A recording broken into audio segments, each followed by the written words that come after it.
బాలీవుడ్ దిగ్గజ సంగీత దర్శకుడు తన విలక్షణమైన బాణీలతో కోట్లాది మంది ప్రేక్షకుల హృదయాలను దోచుకున్న ఘంటసాల బయోపిక్ ఎంతో గ్రాండ్గా తెరకెక్కింది. సిహెచ్ రామారావు దర్శకత్వంలో ఘంటసాల ది గ్రేట్ అనే టైటిల్తో డిసెంబర్ 12న ప్రేక్షకుల ముందుకు రాబోతోంది. అన్యుక్త్ రామ్ పిక్చర్స్ సమర్పణలో శ్రీమతి సిహెచ్ ఫణి నిర్మాణ సారథ్యంలో సిహెచ్ రామారావు రచన దర్శకత్వంలో ఈ సినిమా తెరకెక్కించారు. తాజాగా ఈ చిత్ర టీజర్ లాంచ్ వేడుకను నిర్వహించారు మేకర్స్. Ghantasala the great. నేను బై ప్రొఫెషన్ నేను ఒక సింగర్ని. ఘంటసాల గారి పాత్ర, ఆయన జీవిత చరిత్ర, ఆ అవకాశం రావడం నాకు చాలా అదృష్టంగా భావిస్తున్నాను. ఎందుకంటే చిన్నప్పటి నుంచి ఆయన పాటలు విని పెరిగి, మా నాన్నగారు ఆయన చాలా పెద్ద అభిమాని ఘంటసాల గారికి. చాలామంది ఉన్నారు అలాంటి వాళ్ళు ప్రపంచవ్యాప్తంగా. తెలుగు సినిమా పాట ఎక్కడున్నా కూడా ఘంటసాల గారి పాట మోగుతూనే ఉంటుంది.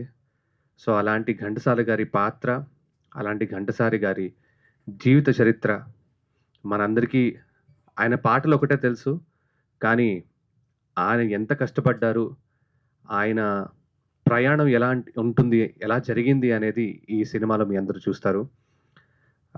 ఇంత గొప్ప అవకాశాన్ని ఇచ్చిన మా డైరెక్టర్ గారు రామారావు గారికి మనస్ఫూర్తిగా ధన్యవాదాలు తెలియజేస్తున్నాను. ఈ సినిమా చాలా చాలా కొంతమంది ఆల్రెడీ శ్రీకాకుళం వైపు, అలాగే విజయనగరం వైపు సినిమా చూసిన వాళ్ళు ఉన్నారు. చూసిన వాళ్ళందరూ కూడా చాలా చాలా చాలా భావోద్వేగానికి గురయ్యారు. ఎందుకంటే ఘంటసాల గారిని చాలా దగ్గరగా చూసాము, ఆయన గురించి ఇంకా ఎన్నో తెలియని విషయాలు తెలుసుకున్నాము అని వారి భావాలని చేయడం జరిగింది. లైఫ్లో నేను ఏడీగా వర్క్ చేసింది కేవలం రామారావు గారి దగ్గరకే, అది కూడా ఒక 12 రోజులు. తర్వాత నేను ఇంకా యూకే వెళ్ళిపోయినా, మాస్టర్స్ చేసుకుని వచ్చి మళ్ళీ నా ఓన్ ట్రయల్స్ చేసి నేను ఓన్గా డైరెక్టర్ అయినా. But that 12 days experience had help me so much. I'm very కొంచెం ఇబ్బందిగానే ఉంటుంది ఈవెంట్స్ అవి ఇవి అంటే, కానీ హీఈస్ వెరీ స్పెషల్.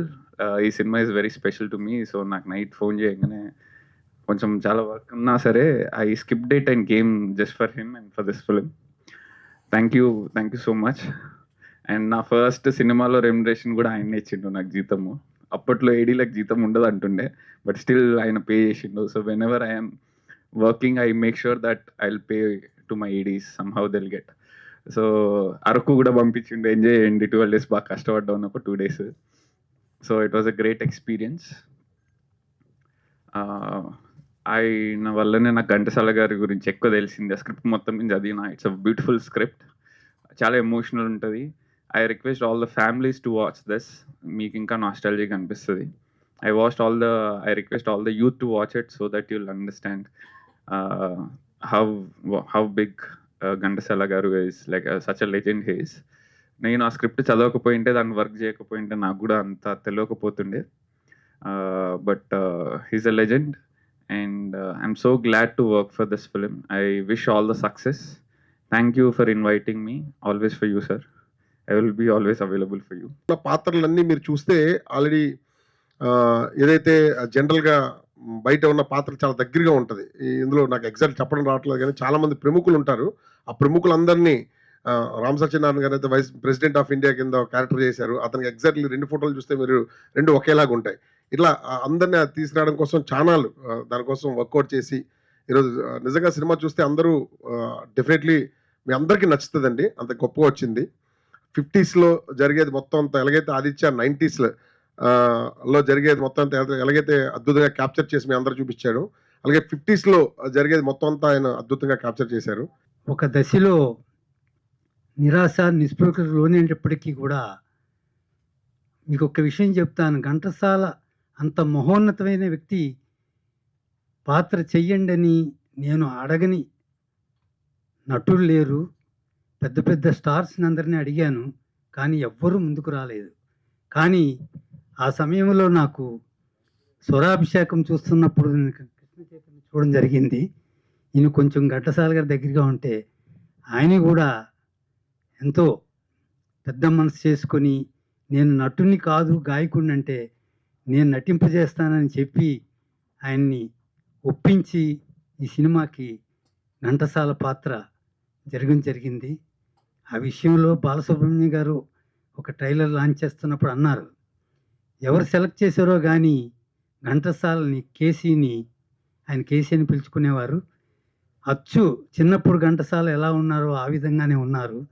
సినిమా చూస్తే మీ అందరికీ అనిపిస్తుంది, ఓ నిజంగా ఘంటసాల అంటే ఈయనే అన్నట్టుగా అతను బాగా పెర్ఫార్మెన్స్ చాలా గొప్పగా చేశారు. ఏది ఏమైనా ఆయన గానగంధర్వుడు ఘంటసాల గారు. ఆయన ఎంత వినయశీలి, ఎంత జ్ఞానం ఉన్నవారు సంగీతంలో. ప్రపంచ జ్ఞానము అంటే అర్థము ప్రపంచంలో ఉన్నవన్నీ తెలియడం కాదండి. ఆయన పరిధిలో ఆయనకున్నవి చాలా చక్కగా, నిరాడంబరంగా, వినయంగా అందరితోటి. ఘంటసాల గారు డైరెక్టర్లతో, ప్రొడ్యూసర్లతో, హీరోలతో, స్వరకర్తలతో, గాయకులతో, even a small technician rhythms వాయించే వాళ్ళతో కూడా అందరితో బాబు ఎలా ఉంది, ఇలాగా అలాగా అని మాట్లాడుతూ ఎంతో వినయంతో పైకి ఎదిగిన, హిమోన్నత స్థాయికి ఎదిగిన వ్యక్తి ఘంటసాల గారు. అలాంటి వ్యక్తి జీవితాన్ని ఒక చిత్రం తీయాలి అంటే ఆల్మోస్ట్ అటువంటి లక్షణాలు ఉండాలండి. రామారావు గారికి అవన్నీ ఉన్నాయి. With your wonderful applause and claps I have seen him.